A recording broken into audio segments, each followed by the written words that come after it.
Guys, pane vamwe vasikadzi tu vakashakirwa nebrother yavo.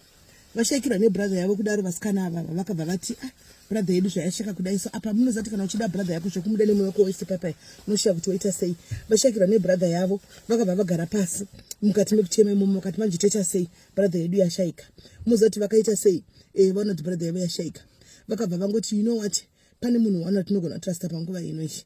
One munhu chete togona trusta kuti tingomuudzawo dambudziko redu kuti tashaikirwa nehanzvadzi yedu tona zvanoita sei, anotibatsirawo sei, because munhu yanga ine mbiri yekubatsira ane mbiri yekubatsira. Vasikana ava vakabva vabuda vakadza vari tu ndokuenda kune munhu vakanga vachinotsvagawo, vakatsvagawo vakanga vanzoti ari panzvimbo yakati, ndokunomudza kuti brother yedu handitika iyo yawaifarirawo handitika yawanikwa ichishaika. Handiti yawanikwa ichishaika brother iyi. Shamwari yacho yebrother vakaenda kunoudza yakabva yati ashaika. Alright. Kuti ndingati ashaika nemandira ndaitawo munhu uyu kwa nezvakanaka zvaiita wachitira mwe vanhu munhu uyu handingamboti ashaika. Panguva ino akarara. Handi asi chidzokera ikumba ndiri kuya ikoko. Then tozotangira ipapo. Aiwa munhu yakabva ati azotevera kumashure vaya vakainda havana kuti anhu vaudza ndzokera ikumba munhu wenyu amuri kuti ashaika, but kwandiri ndikuona kuti hana kusheka akavata ndipo ndichauya tichaona tichoita sei kuti munhu amuke. Vakadzokera kumba havana kuita nharo. Vadzokera kumba udaro vasvika handika shamwari yakabva yasvika yemoyo ndobva yasvika ndobva yadedza brother yayo yakatatu. Brother ndobva yetsura ngachinzi afa yakavata muimba yevanhu vanenge vaiswa vakafa. Ndobva yetsura ndobva amuka. Anditika right nyaya ndodotera mangwana nanhasi ndekudai so guys. Anditi vasikana vaviri ava anditika ndiMartha na Marita anditi vakati vashakirwa nebrother yavo anditika naRazaro vakafunga kuti instead yekuti tiridze mmere tidzama next door, instead yekuti timhanye kuenda kunodza vana bankuruna navatete, rega tinde kunotsvaga muchinde werugara nonzi Jesu timbonomuudza kuti shamwari yako yawaidisisa, nekuti Lazarus uyu aizikanwa ari munhu anotambura, aizikanwa ari chiseko chevanhu, aizikanwa ari munhu akanga asina basa, aive munhu aitarisigwa pasine munhu wese, aive munhu aingotoregwa achingonzi uyu chiko haana kana nebasa rese, uyu ndiye munhu asina nebasa rese. Handimaona asi kuna umwe munhu aimuda nemwoyo wese, kunonzi Jesu Kristu vaimuda nemwoyo wese, vaimuda zvokutomuda zvozvo nekuti aive nezvakanaka zvaitira vamwe vanhu. Anga ari munhu aigara munyararo nevanhu, chero aitarisigwa pasi, chero aisvota vanhu, chero aivengwa, aive munhu aigara zvakanaka nevanhu, aive munhu wekuti padiki diki pane zvishoma shoma zvaiwana aishiyawo nevamwe, anga asiri munhu aive nemakaro. Handichimaona aikwanisa kushiyawo nevamwe vanhu. Nganzi Jesu akarwadziwa achinzwa kuti shamwari yake yarara pasi, ndobva aenda akati regai ndinoona kuti chiri kuitika. Vasikana ava vaona kuti ndo zvaitika panapa, vakabva vati rega tinoudza friend yake tinoona uchita mabasa akanaka akawanda inoitawo wachitira musociety muno machibatsira vamwe vanhu vazhinji, rega itene tinomuudza kuti shamwari yako yarara pasi. Vakasimuka vakaenda ndotsvaga shamwari yacho kwavanga wanzwa kuti ari, vakanomuudza kuti shamwari yako Lazarus avata. Hanzi Jesu anovadavira achitaura kuti hana kurara, hana kufa, akarara, chidzokera ikumba, ndichatevera kwamuri koko tozoona kuti zvada kudze kuti akarara kuti tingabatsirana sei kuti munhu adzoke paupenyu. Vasikana vaviri ava Marita naMartha havana kuita nharo zvakanga vaudzwa. Munozagasi panenge pafa munhu kuti ungoudzwa kunzi dzokera, handika munhu haana kufa, munhu akarara, iwe uchizoona kuti munhu uyu upenyu hwapera, munhu atonhora, munhu hapana chichaitika, is now a lifeless body. Zvinonetsa kuti ungotendeuka ungoenda just like that uchitoziva kuti pane hope yekuti munhu uyu anogona kudzisa hama yangu iyi kuupenyu. Handika denda ndrini newe mudikani nhasi, dei takabatirira kuti gumbo raJesu kudai kuti handei chese handindombokusii, dei takabatirira roko kuti aiwa zviti handei chese. But vasikana vaviri vanzi vakateerera vakadzokera, vateerera vakadzokera kudaro kumba kwavo kuya vakanogara muhope mufaith yekuti aiwa ari kuuya mukomana ozotitirawo zvaari kuitira vamwe. Hanzi mukomana zvechokwadi akatevera akasvika akatarisa mukomana akadedza mukomana ati Lazarus muka, Lazarus muka, Lazarus muka. Kechitatu Lazarus akabva amuka. Handitika Lazarus amuka akatogara. Zvinove izvi zvakakatyamadza vamwe vakanga varipo, asi masisters haana kukatyamadza nekuti vaiziva kuti shamwari yaLazarus uyu ainzi Jesu capability yake, vaiziva kuti ndiye akanga ari muridzi woupenyu, vaiziva kuti ndiye akanga ari muchinda werugare. Saka kwatanga taenda kunoripota uku handitika hakuna chinhu chakaipa, hakuna chinhu chinokundikana sezvinoitika.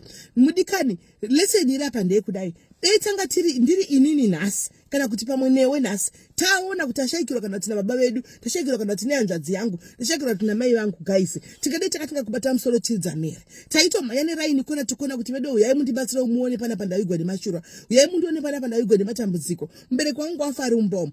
Dei panguva yakafa mubereki wangu pane akandiudza panguva iyoyo kuti enda kumba kana kuti enda dzokera hako udzokere kuchipatara kwavakafira, vana kufa vakamuka vakavata, ndichauya ndozovamutsa inini. Ndaitofunga kuti munhu yaanopenga. Dei wanga uri iwe waudzwa kunzi dzokera kumba, mwana wako uyu ashaika, aiwa akarara. Ndiri kutevera ipapo tizouta kuti tizoonesana pamwe chete kuti munadzike kuupenyu. Waitotaura kuti iri ndo rinonzi benzi rekupedzisira. Waitotuka mukati mekuchema ikoko. Taibata musoro kuzvirovera pasi kumungudza chaiko chaiko. But vasikana vaviri ava vakaziva kokunoturira.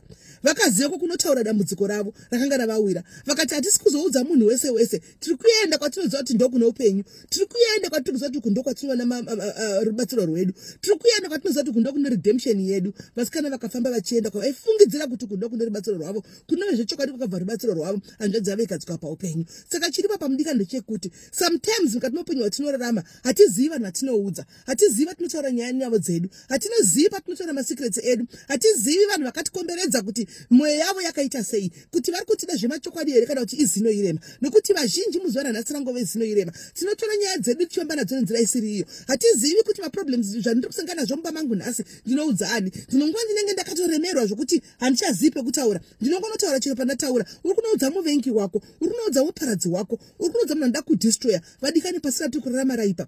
Tiri kurarama pasi pane vanhu vekuti vangove vanhu vezita, asi mukati umu makazara uhipi, mukati makasviba zvokuti kana Mwari vakatarisa munhu wavakasika kudai so vanozvibvunza kuti munhu wangu ndini ndakamusika here. Vakatarisa dai vanozvibvunza kuti munhu uyu nezvaave atove imitation yaSatani. Tangove vanhu tinofamba pano panyika, asi tiri vana Satani. Vana Satani chaivo vakabereka nyanga. Vana Satani chaivo vekuti chako ukagara pasi ukazvitarisa wega unozvinzwira tsitsi kuti nhai Mwari ndini here uyu, what have I turned into ndo zvandiri here izvi, unovhunduka. Ndo vanhu tinoenda kunodza maproblems edu because tinenge tisingazivi, hatichaziviwo kutemba, hatichaziviwo kuisa faith yedu. Vadikani mangwana nanhasi hakuna problem inonzi iri too big for God. Anything chauri kusangana nacho, anything chauri kurwadzwa nacho, enda unoudza Mwari. Go and give your problems to God. Enda unotorera mitoro yako uti Jesu ndauya nemitoro yangu yese, ndauya nezvakandiremera Mwari, ndauya nezvandisingakwanisi kuudza munhu Jehovha. Iyemi Mwari vanondirwira, iyemi Mwari vehodo, iyemi Mwari munoziva zvakavanzika, iyemi Mwari munoziva nhamba yevhudzi riri musoro mangu iyi yandisingazivi inini. Ndauya neupenyu hwangu, ndauya nezvakandiremera, ndauya nedambudziko riri mumba mangu, ndauya nedambudziko remwana, ndauya nedambudziko rababa, ndauya nedambudziko rehama. Enda unoturira mutoro kwaari uone kuti vanokundikana here. Hanzi Mwari havakundikani. Vanotaura mukati mesoko ravo kuti handikundikani, ende zvechokwadi havakundikani. Enda unovarangaridza kuti Mwari mimi kana makati hamukundikani, ko rangu dambudziko muri kurikundikana seiko, ko yangu problem muri kundikana seiko, ko Mwari zviri kufamba sei. Go and ask God. Enda unovaudza Mwari nanovachallenja. Dambudziko redu nhasi we are all over the place, hatichazivi. Nhasi tiri gumbo redu ruku, mangwana tiriku, tiri kufunga kuti pano patinogara panapa pasi chagara nekusingaperi. Vadikani tine guva makuva akatimirira. Une guva rako rakakumirira mudikani, ndine guva rangu rakandimirira. Uchida usingadi, whether une mari yakawanda sei, whether uri yellow bond rakaita sei, whether une gari rakaita sei, whether wakaita sei kana kuti wakaita sei, tine guva rakatimirira. Tine kwatichiri kuenda vadikani. Every day patinomuka it's a step ahead. Takamira sei, tiri vanhu vakaita sei. Who are we?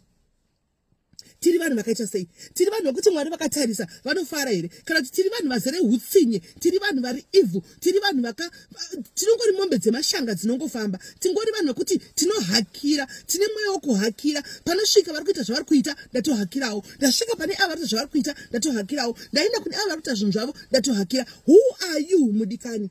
Tiri vanani mangwana nanhasi? Who are we this morning vadikani? It's $1 million question. Uri papi iwewe?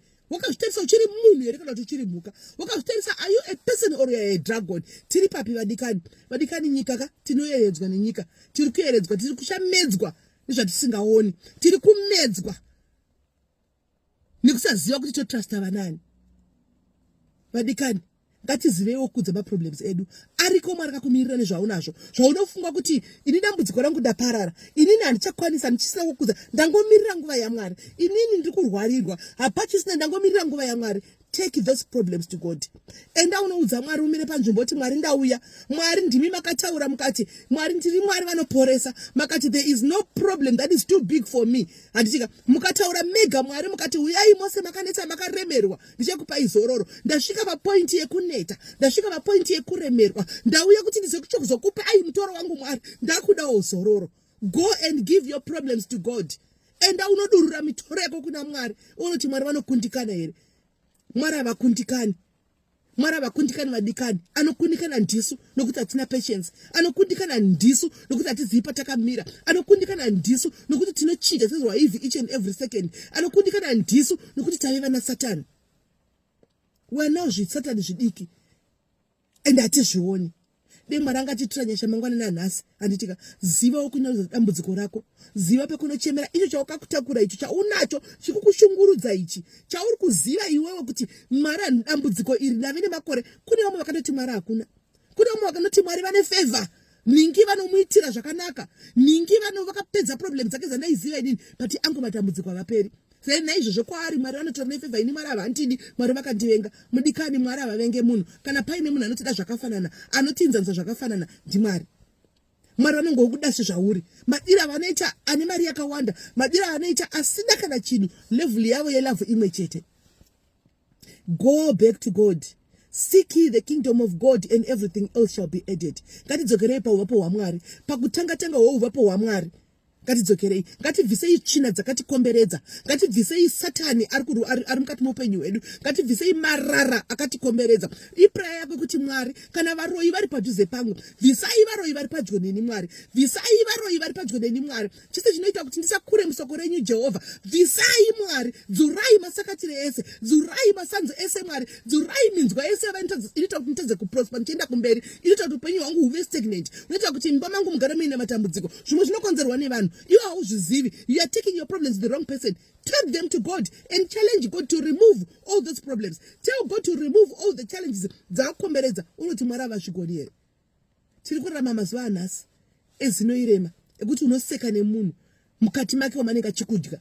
Ari kukupedza but anenge achikusekerera every day. Anopinda mba mako every day muchimwa tea mese but ari kukuparadza zuva nezuva. You don't know because mune mese enyama. Go to God. Ask God to show you zvakavanzika.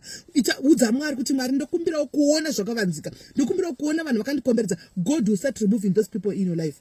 Mwari vanobvisa marara, vanobvisa minzwa, vanobvisa makomo akakukomberedza. Mwari ngavakubvisire mangwana nanhasi mudikani. Wese asingafango kunga ari mukati moupenyu hwako ari mauri. Anditika learn to walk away. Guys, walk away from some of the things zvaunodisa zvanga zviri apa pako, but when you sit down, when you consult God, when you pray to God, Mwari anokutaridza chaunoda icho chokuti ichi chiri kukanganisa life yako ichi. Learn to walk away.